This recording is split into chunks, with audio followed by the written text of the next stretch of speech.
Pengaturan output pada SQL+. Tujuan pembelajaran membuat query yang membutuhkan variabel input, kustomisasi lingkungan SQL+, menghasilkan output yang lebih mudah dibaca, membuat dan menjalankan file script, menyimpan hasil proses kustomisasi. Teori dan percobaan. Pertama, variabel substitusi. SQL+ menggunakan variabel substitusi untuk menyimpan nilai sementara. Variabel substitusi menggunakan simbol ampersand, yaitu dan, untuk meminta user menginputkan suatu nilai. Percobaan pertama yaitu kita akan menampilkan nomor pegawai, nama, gaji, dan nomor departemen dari seorang pegawai yang nomor pegawainya itu diinputkan. Berikut adalah sintaks statementnya. Sekarang kita lihat videonya. Untuk menampilkan nama, nomor, serta nomor departemen pada pegawai yang nomor pegawainya itu diinputkan, yaitu kita gunakan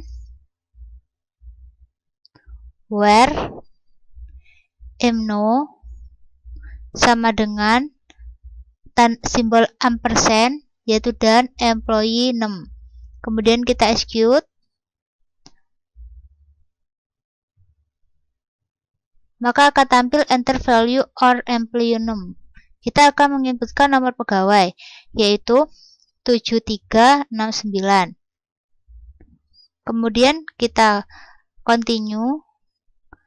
Maka akan tampil di sini yaitu mno, iname, sal, dipno. Variabel substitusi dapat digunakan untuk melengkapi hal berikut, yaitu kondisi where, klausa order by, ekspresi kolom, nama tabel, keseluruhan statement select. Contohnya yaitu tampilkan nomor pegawai dan input kolom lainnya berdasarkan input kondisi.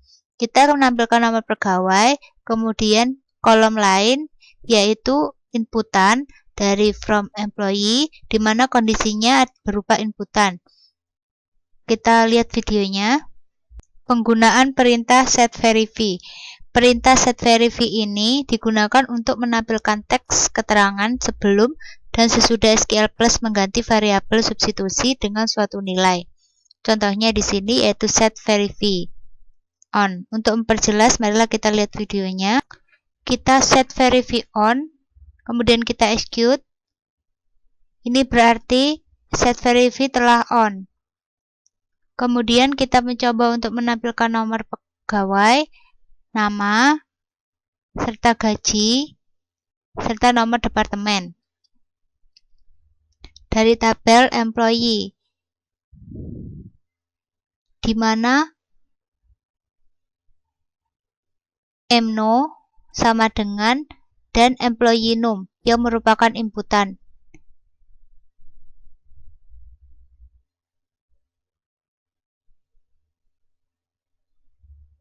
Kita coba employee num, kemudian kita inputkan yaitu 3696 value for employee num. Setelah di-execute, setelah itu akan tampil mno, iname, sal, serta nomor departemen. Nilai karakter dan tanggal dengan variabel substitusi. Tanda petik tunggal digunakan untuk nilai variabel substitusi yang memiliki tipe tanggal atau karakter, seperti contoh ini. Untuk contoh ini lebih jelasnya kita lihat pada video berikut. Untuk menampilkan nomor pegawai, nomor departemen, dan gaji setahun untuk pegawai yang memiliki jenis pekerjaan sesuai yang diinputkan.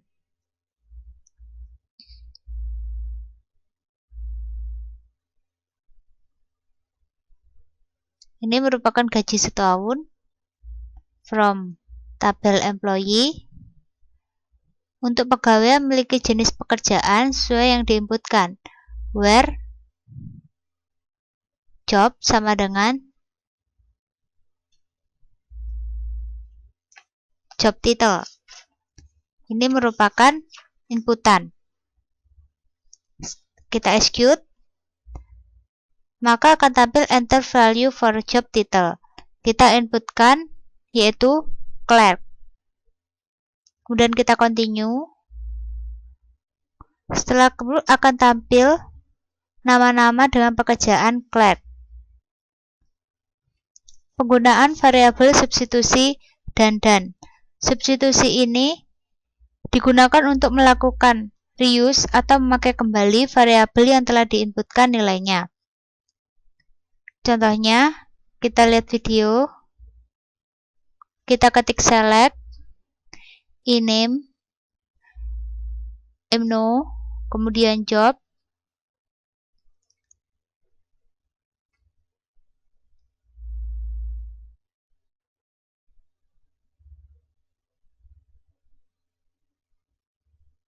Di sini kita order by berdasarkan nama kolom. Kemudian kita execute.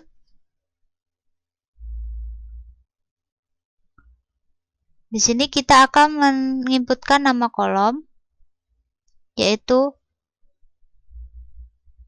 dipno. Kita akan menampilkan kolom dipno.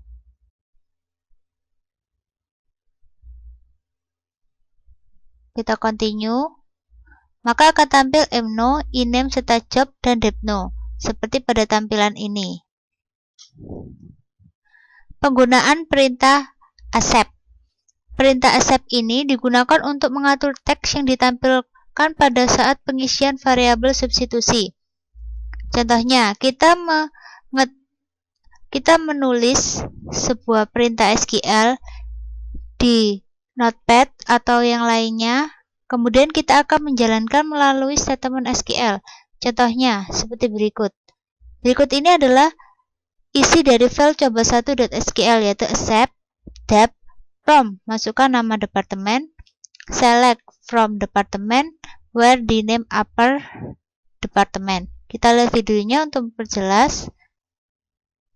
Di sini kita akan menuliskan perintah SQL. Kita beri nama coba1.sql.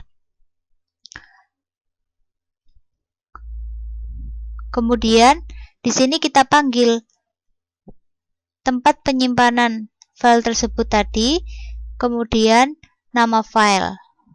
Setelah kita execute, maka akan tampil, masukkan nama departemen yaitu sales, maka akan tampil seperti berikut. Penggunaan perintah define dan undefined. Suatu variabel masih ada nilainya sampai kita melakukan hal berikut, yaitu memberikan perintah undefined dan keluar dari SQL+. Perintah define ini digunakan untuk mendefinisikan suatu konstanta seperti berikut. Untuk mendefinisikan suatu konstanta pada tiap session, modifikasi file login.sql sehingga konstanta otomatis dibuat pada saat startup. Ini define the deep name sales. Ini dibuat pada saat startup dan akan terus ada selama SQL tidak ditutup dan tidak memberikan perintah undefined. Kemudian gunakan variabel departemen name tersebut pada perintah SQL berikut. Ini contohnya. Untuk memperjelasnya, kita lihat video. Penggunaan perintah define dan undefined. Suatu variabel masih ada nilainya sampai kita melakukan hal berikut, yaitu memberikan perintah undefined dan keluar dari SQL+. Perintah define digunakan untuk mendefinisikan suatu konstanta. Untuk mendefinisikan suatu konstanta pada tiap session, modifikasi file login SQL sehingga konstanta otomatis dibuat pada saat startup. Contohnya, buat konstanta untuk menyimpan nama departemen. Ini adalah konstanta deep name, yaitu dengan departemen namanya yaitu sales. Kemudian define deep name yaitu sales dalam bentuk char. Kemudian gunakan variabel departemen name tersebut pada perintah SQL berikut. Kita select semua data-data pada tabel departemen di mana nama dari departemen adalah div name yang telah dideklarasikan sebelumnya. Untuk memperjelas, marilah kita lihat video berikut. Kita define div name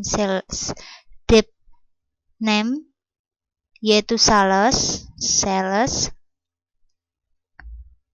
kemudian kita execute, maka akan tampil plus processing complete. Ini berarti telah berhasil. Kemudian kita akan menampilkan nama departemennya, yaitu seperti yang telah dideklarasikan dengan konstanta div name. Kita coba where di name sama dengan yaitu departemen name. Kita execute, maka akan tampil yaitu Depno dengan di name sales, lokasinya yaitu Chicago. Menyimpan kustomisasi dalam file login.sql. SQL plus environment dapat dikustomisasi dengan melakukan perubahan pada file login.sql. File ini akan menentukan setting pada saat proses startup pada setiap session. Untuk melihat setting apa saja yang tersimpan dalam login SQL digunakan perintah show all. Perintah ini digunakan untuk melihat setting apa saja yang tersimpan dalam login.sql. Untuk perjelas kita lihat videonya.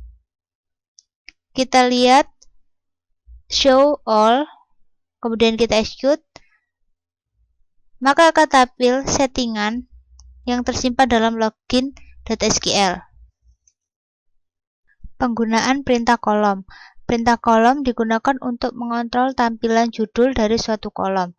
Sintak umumnya yaitu kolom, kemudian kolom alias, kemudian optionnya. Pilihan option yang bisa digunakan adalah clear untuk menghapus sembarang format, melakukan format atas tampilan kolom, heading, text, mengatur judul kolom, justify, align, mengatur rata kiri, kanan, atau tengah.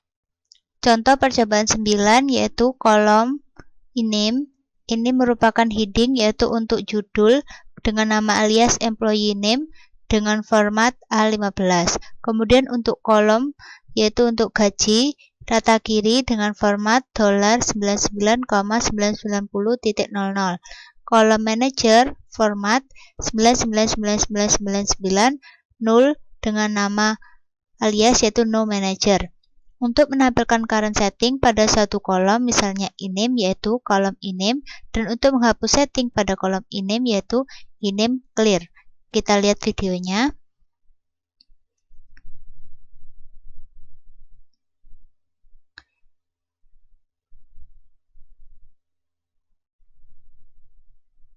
Ini merupakan jika null, maka nama aliasnya yaitu no manager. Cara ini lebih gampang dibandingkan kita harus mengubahnya ke dalam bentuk tuchar. Kemudian kita execute, maka berhasil plus processing completed. Kemudian kita coba untuk menampilkan current setting pada kolom ename, maka akan tampil. Kemudian untuk menghapusnya yaitu kolom ename clear.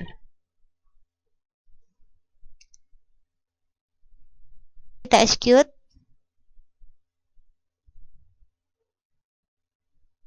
Kolom ename clear. Penggunaan perintah title dan title. Perintah title dan title digunakan untuk menampilkan header dan footer. Sintak umumnya yaitu title, text, off, on untuk mengeset report header. Contohnya yaitu title salary report. Ini bertujuan untuk menulis di bawahnya. Untuk mengeset report footer yaitu battle confidential. Ini adalah contohnya.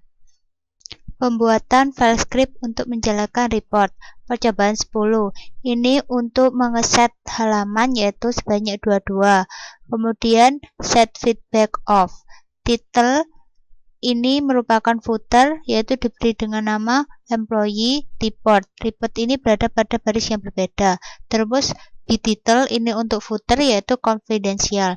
Break on job ini digunakan untuk menampilkan masing-masing job tanpa harus mengulangi nama job. Kemudian untuk menuliskan judul, yaitu kita ketik kolom job dengan nama alias yaitu kategori, kemudian di baris yang berbeda pekerjaan dengan format A15. Kemudian untuk kolom in-name kita nama aliaskan yaitu pegawai. Kemudian ini untuk kolom cell heading salary, formatnya ini. Kemudian ini digunakan untuk menampilkan yaitu tampilkan job, in-name, sal, from employee, di mana salnya itu lebih kecil dari 300 dan diurutkan berdasarkan job dan in-name. Kita lihat videonya. Ini merupakan contoh dari percobaan 10.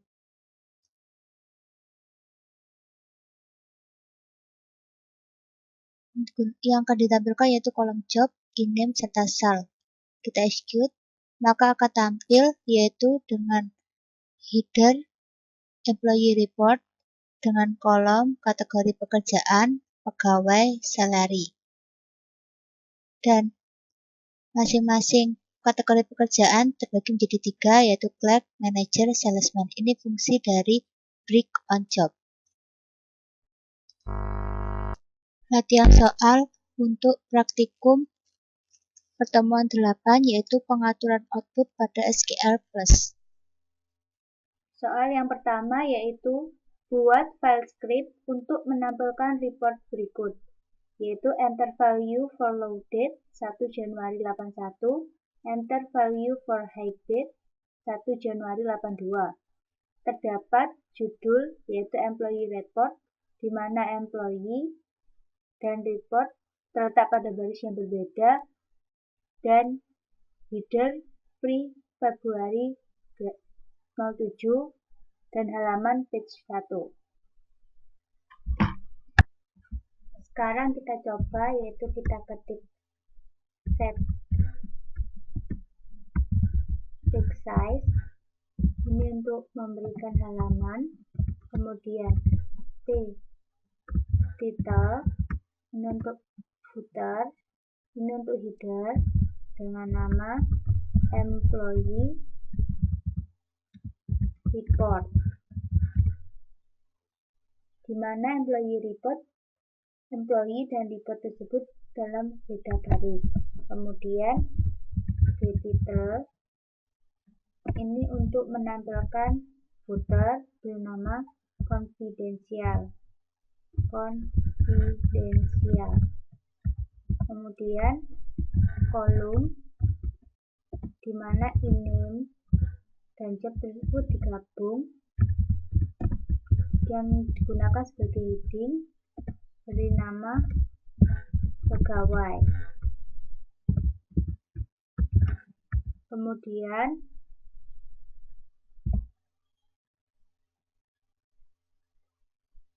kita tampilkan gabungan antara in-name dan job serta tanggal mulai bekerja, di mana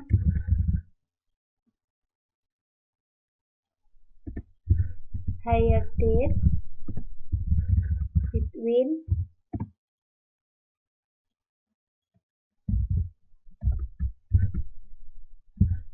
dan load date ini merupakan inputan, di mana load date nanti diinputkan, dan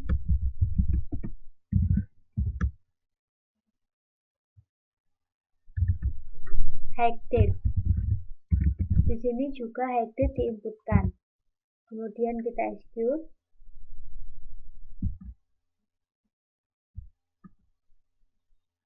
maka akan tampil enter value for load date. Kemudian kita inputkan, kita continue. Begitu juga dengan hire date, kita inputkan, kemudian kita continue, maka akan tampil di sini terjadi error, yaitu kesalahan pada penulisan hire date. Kita coba lagi, kita inputkan loaded, kemudian hidden. Kita lihat ternyata benar, employee report menjadi header di mana employee dan report terletak pada baris yang berbeda, dan tag 1 Sunmar 18 ini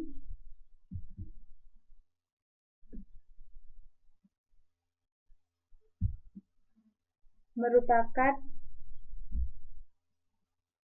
fungsi dari hire date between loaded and hide date. Maka tampil pegawai di mana job dan e-name-nya digabung yang terangkum menjadi pegawai, kemudian hire date. Seperti pada tampilan berikut. Soal yang kedua, buat file script untuk menampilkan nama pegawai, pekerjaan, dan departemen tempat pegawai bekerja yang beralokasi sesuai nilai yang diinputkan. Enter value for lokasi, Dallas, dan tampilan seperti berikut. Sekarang kita coba, kita set text size. Ini sama, yaitu T-title employee report untuk header dan B-title untuk footer yaitu confidential. Di sini bedanya yaitu kolom e-name tersebut dijadikan heading dengan nama alias yaitu nama pegawai. Kemudian kita tampilkan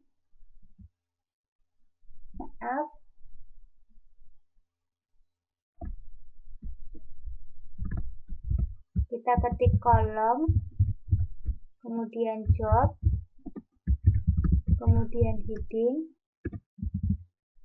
kita beri nama alias, kategori pekerjaan,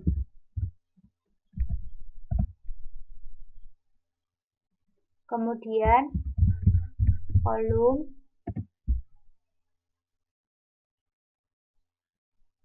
di name yaitu nama departemen dengan heading dengan nama heading,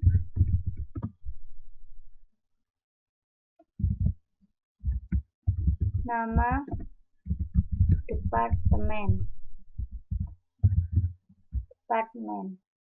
Kemudian kita tampilkan e-name, kemudian job, kemudian d.dname.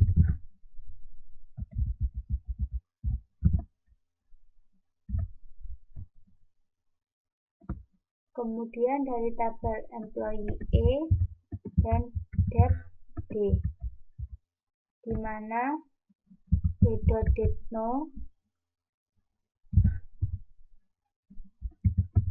sama dengan d.depno.